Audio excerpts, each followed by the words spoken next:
ሰላም የእግዚአብሔር ቤተሰቦች ከማህበረ ቅዱሳን ቴሌቪዥን የዕለቱን አጫጭር መረጃዎች ይዘንላችሁ ቀርበናል። 14ኛው ዓለም አቀፍ የሰንበት ትምህርት ቤቶች አንድነት ጠቅላላ ጉባኤና የሰንበት ትምህርት ቤቶች ቀን በይፋ ተከፈተ። በመርሃ ግብሩም ብፁዕ አቡነ ሳዊሮስ የጠቅላይ ቤተ ክህነት ዋና ስራ አስኪያጅ፣ የደቡብ ምዕራብ ሸዋ የሸገር አህጉረ ስብከት ሊቀ ጳጳስ ብፁዕ አቡነ ማርቆስ የስብከተ ወንጌልና ሐዋርያዊ ተልእኮ መምሪያ የበላይ ኃላፊ፣ ብፁዕ አቡነ ጢሞቴዎስ የዳውሮና የኮንታ ሀገረ ስብከት ሊቀ ጳጳስ፣ የየመምሪያው የሥራ ኃላፊዎች፣ የሰንበት ትምህርት ቤቶች ተወካዮች ተገኝተዋል። በጉባኤው ላይ ከ34 በላይ አህጉረ ስብከት ሰንበት ትምህርት ቤቶች የተውጣጡ ተወካዮችም ተገኝተዋል።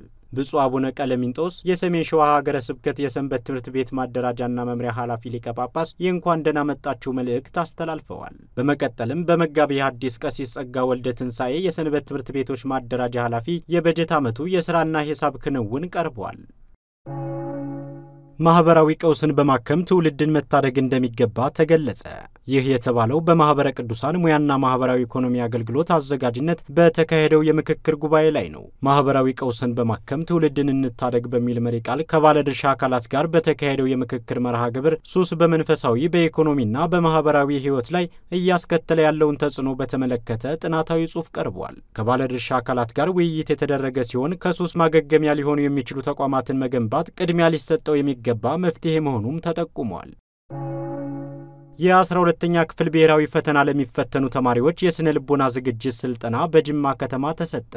የጅማ ሀገረ ስብከት ሰንበት ትምህርት ቤቶች አንድነትና በማህበረ ቅዱሳን ጅማ ማዕከል በጋራ በመሆን በዛሬው ዕለት ባዘጋጀው በዚህ ስልጠና በ2017 ዓ.ም የ12ኛ ክፍል ብሔራዊ ፈተና የሚወስዱ ተማሪዎች ተሳትፈዋል። ስልጠናው በትምህርት ሚኒስቴር የሚሰጠውን የዩኒቨርሲቲ መግቢያ ፈተና ተማሪዎች በስነ ልቦና ዝግጁ እንዲሆኑና ፈተናውን በተረጋጋ መንፈስ መፈተን የሚችሉበት መንገድ ማሳያ መሆኑም ተጠቁሟል። በማህበረ ቅዱሳን ነገሌ ቦረና ማዕከል አዳዲስ አማንያን የቅድስት ሥላሴ ልጅነትን እንዲያገኙ ዘርፈ ብዙ ሥራ እየሰራ እንደሚገኝ አስታወቀ።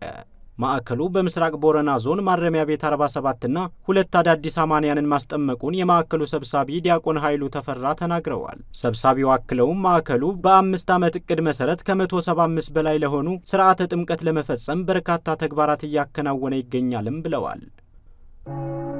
ወላጆች ልጆቻቸው የቅድስት ቤተ ክርስቲያንን መንፈሳዊ የዜማ መሳሪያዎችን ጠንቅቀው እንዲያስተምሩ የበኩላቸውን ሊወጡ እንደሚገባ ተገለጸ።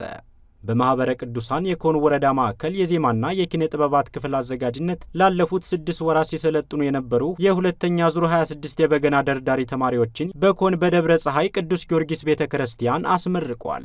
በዕለቱ የኮን ወረዳ ማዕከል ሰብሳቢ የሆኑት አቶ ሻምበል አበራ ለተመራቂ ተማሪዎች የእንኳን ደስ አላችሁ መልእክት ያስተላለፉ ሲሆን በተማሩት መሰረት ቅድስት ቤተ ክርስቲያንን በሚገባ ማገልገል እንዳለባቸውም አሳስበዋል። የኮን ደብረ ፀሐይ ቅዱስ ጊዮርጊስ ቤተ ክርስቲያን አስተዳዳሪ መላከ ፀሐይ መርጌታ ሃይማኖት በበኩላቸው ወላጆች ልጆቻቸውን የቅድስት ቤተ ክርስቲያንን መንፈሳዊ የዜማ መሳሪያዎችን ጠንቅቀው እንዲያስተምሩ የበኩላቸውን ኃላፊነት መወጣት ይጠበቅባቸዋል ሲሉ መልእክት አስተላልፈዋል።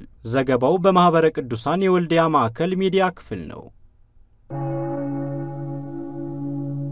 ለዕለቱ ያዝንላችሁ አጫጭር መረጃዎች እስካሁኖቹን ይመስሉ ነበር። ሰላም እግዚአብሔር ከሁላችን ጋር ይሁን።